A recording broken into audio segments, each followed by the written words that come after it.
안녕하세요. 나이가 들면서 누구나 노화 현상으로 인해서 예전과 달라지는 모습으로 거울을 볼 때마다 스트레스를 받고 노화 현상을 늦추기 위해서 여러 가지 방법을 알아보게 되죠. 특히 얼굴에서 눈 밑은 다른 부위보다 피부가 얇고 예민하다 보니 피부 탄력이 떨어지고 주름이 쉽게 생기게 됩니다. 눈 밑은 주름뿐만 아니라 눈밑 지방이나 꺼짐 증상 등 개개인마다 다양한 고민이 있을 수 있습니다. 오늘은 눈밑 주름과 눈밑 지방 제거 방법에 대해서 말씀드리겠습니다.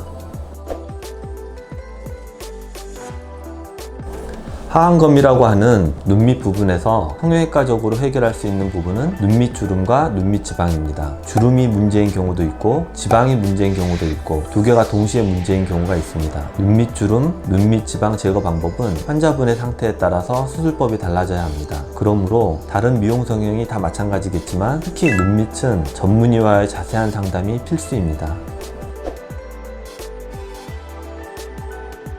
우선 눈밑 지방이 문제인 경우 피부 탄력이 괜찮다면 눈밑 지방 재배 치수를 받아야 합니다. 피부에 늘어짐이 없으므로 피부는 건드리지 않고 불룩 나온 눈밑 지방을 결막을 통해서 제거하고 지방을 아래로 깔아주는 재배치술이 필요합니다. 눈밑 지방 재배치술은 피부 탄력이 어느 정도 괜찮은 상태여야 하므로 20대 후반에서 30대 중반 정도까지만 받을 수 있습니다. 40대부터는 피부 탄력이 떨어져 있으므로 눈밑 지방 재배치술을 받으셔서는 안 됩니다.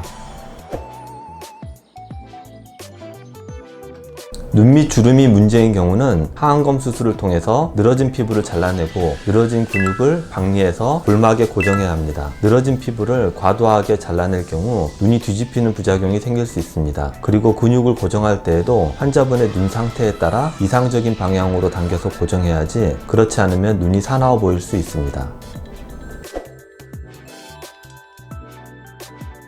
눈밑 주름과 눈밑 지방이 동시에 문제인 경우는 하안검 수술과 눈밑 지방 재배치술을 동시에 시행해야 합니다. 하안검 수술로 늘어진 피부를 제거하면서 동시에 눈밑 지방을 빼거나 재배치술을 시행합니다. 다만 이 경우는 하안검 수술 절개선을 통해서 눈밑 지방 재배치를 하므로 결막을 손댈 필요는 없습니다. 눈밑 당김술은 눈밑 피부에 탄력을 주고 싶을 때 권해드리는 수술로 눈 바깥쪽만 살짝 절개해서 피부를 당겨서 고정하는 수술법입니다. 하안검처럼 절개선이 길지 않고 수술이 간단해서 30대, 40대 초반에서 많이 하는 수술법입니다. 눈밑 피부에 탄력을 주기 위해서 온갖 레이저를 해도 눈밑 당김술의 결과를 따라올 수는 없습니다.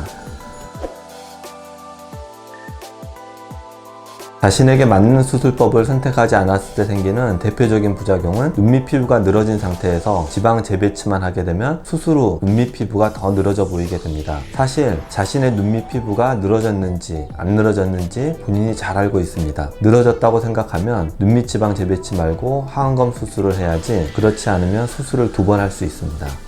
눈밑 지방 재배치가 말 들어보면 간단한 수술로 보이고 주변에서 많이들 말하기 때문에 수술명 자체에 익숙해져 있습니다. 하지만 제가 설명드린 것처럼 눈밑을 해결하기 위한 수술법은 눈밑 지방 재배치 외에도 하안검 수술과 눈밑 당김술이 있습니다. 그러므로 병원을 선택하실 때 눈밑 지방 재배치, 하안검, 눈밑 당김술 이 3가지 수술을 골고루 잘하는 병원을 선택하셔야지 한 가지 수술법만 강요하는 병원은 수술 부작용에 대한 위험 부담이 있다고 생각합니다. 제 유튜브가 환자분들에게 도움이 되셨기를 바랍니다.